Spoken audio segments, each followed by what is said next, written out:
So, as we all know by now, the Los Angeles Lakers lost to the Minnesota Timberwolves in 5 games after many experts picked the Lakers to actually win this series. Some, like Shannon Sharp, Lakers in 5, but we're not going to talk about Shannon Sharp on this channel right now because he's got some stuff going on. But yeah, no, a lot of people, including myself, picked the Los Angeles Lakers to win the first round. Like, listen, we understand this team has its deficiencies. The front court was not great. There was like no center play at all outside of a back half of a good season of Jackson Hayes.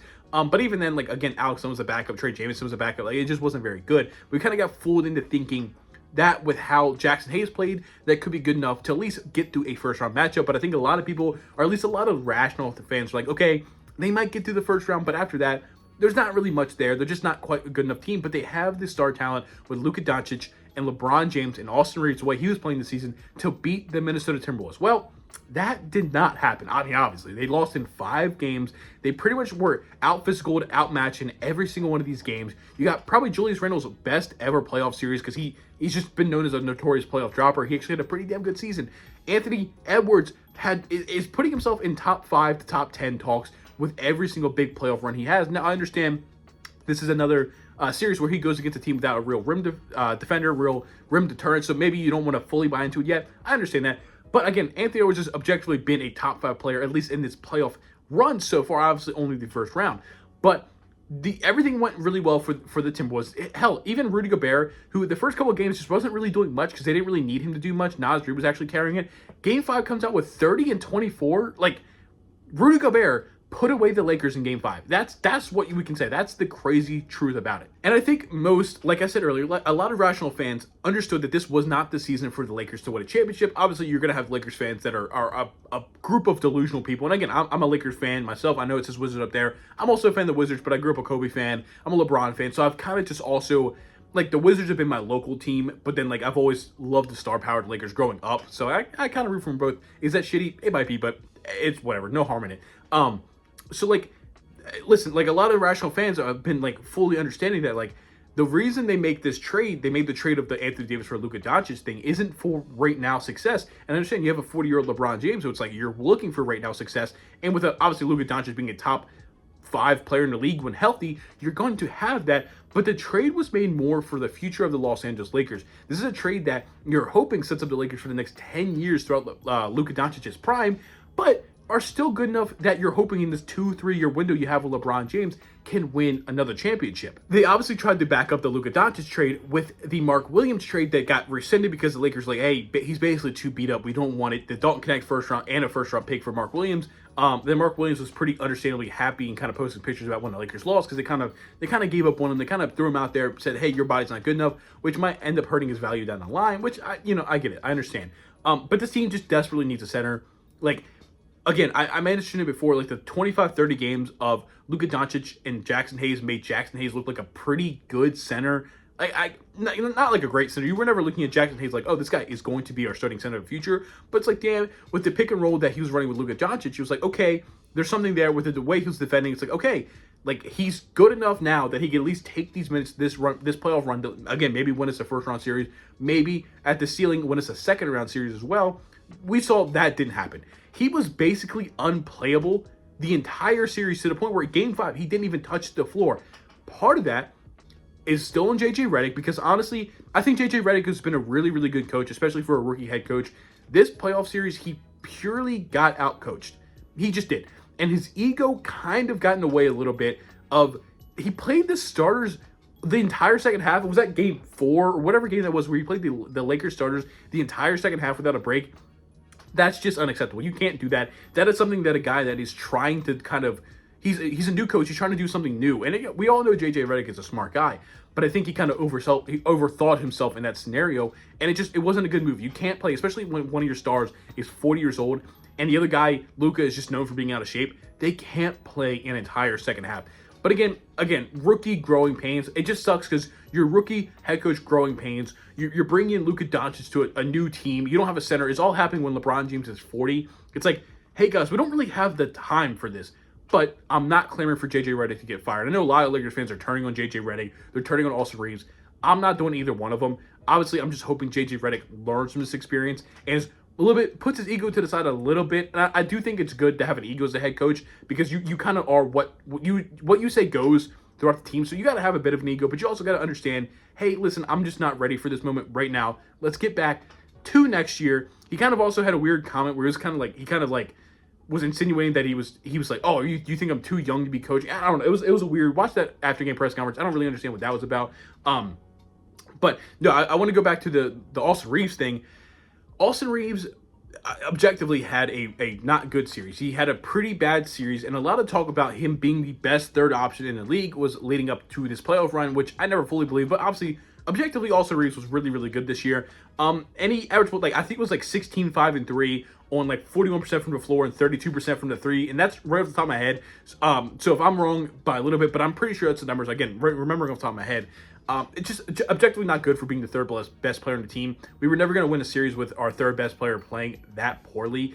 And this is the first season I think Austin Reeves has really been projected into the limelight of like, oh, this guy is really a huge pillar of this Lakers team. Because last year, it's like, oh yeah, this guy's good. But now it's like, oh, he's one of the bigger pieces on the team. So I'm hoping this was just a jitter period of like, I'm not used to being in this role, in this light. And the lights just got too bright for him. We heard Jared Allen say that, like, what was that, a year or two ago? And he's looked a lot better coming back since that. So I'm hoping that this is a better, next year will be better for Austin Reeves, because objectively it just needs to be, like, he just objectively needs to be better. There's nothing about that.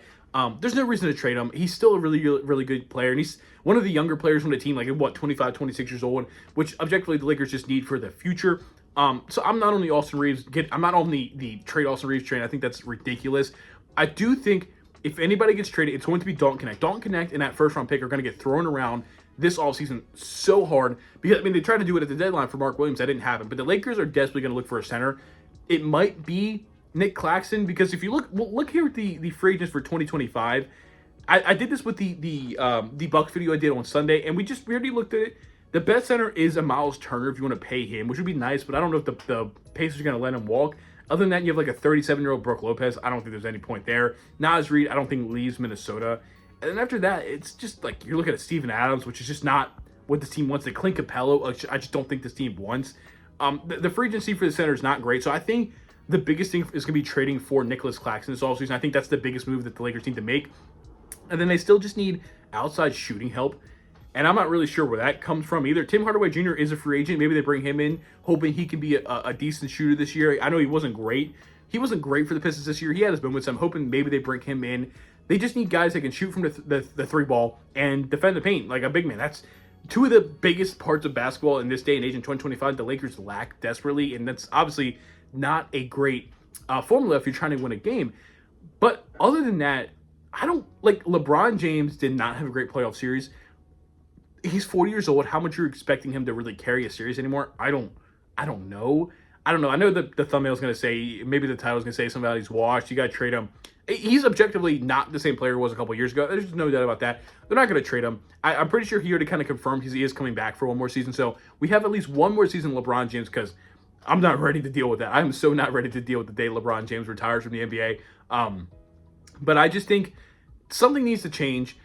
LeBron James and Luka Doncic's effort on the defensive end was pretty disgusting this entire series, because we lacked the center. They lacked the center. They had to play a lot of that small ball lineup, which throughout the entire regular season, their small ball lineup defensively was pretty good, but that's because they were able to kind of split it with the Jackson Hayes minutes. With Jackson Hayes being so unplayable this entire series, they had to run small ball 44 to 45 minutes of the game, and they were just so tired they weren't able to do anything offensively. Dorian Finney-Smith was so tired. Austin Reeves was playing so much defense. I think it was part of the reason his offense was so bad, because he was so overtasked on defense. Not that it's an excuse, but I just do think that's part of the reason. Jared Vanderbilt's a good defender, not like a top end defender, but he's a good defender. But the problem is he's so bad on offense, he was virtually unplayable as well. They just don't have guys. They don't have those wing defenders that can be 3-and-D. Rui Hachimura, I think outside of like 1 or 2 games, was pretty good. I think Rui Hachimura ended up playing like the third best player in the series, whether he's not actually the third best player on the team. You get what I'm saying? Again, I do think Rui Hachimura has kind of earned himself a spot on this team going forward. I understand. I think he's got 1 year left on his deal. If I had the salaries pulled up here, because that's the one I want to go into next. Like, LeBron has a player option for $52 million. He's going to take that. Luka's under contract. Rui's making $18 million next year. I don't think he gets that $18 million after this contract's up. So maybe after next year, they're able to re-sign him for like it's maybe 12 to 15. Maybe I'm wrong. Maybe I'm wrong. Maybe Rui Hachimura gets something like that again. Also, Reeves still under contract for about $14 million. Still a really a good contract for the player he is. Part of the reason also I don't want to trade him. You got a really good player on a cheap contract. You got to keep advantage of that. Gabe Vincent makes $11.5 million next year. Oof. Maxi Kleber makes $11 million. Oof. Jared Vanderbilt, 11.5. Oof. Don't Connect. I don't even know if he's going to be on the team. Like, I like a guy like Don't Connect, but I just don't think he fits into what this team's trying to do. Like, the play style of him being a three-point shooter is good for, it's what this team needs.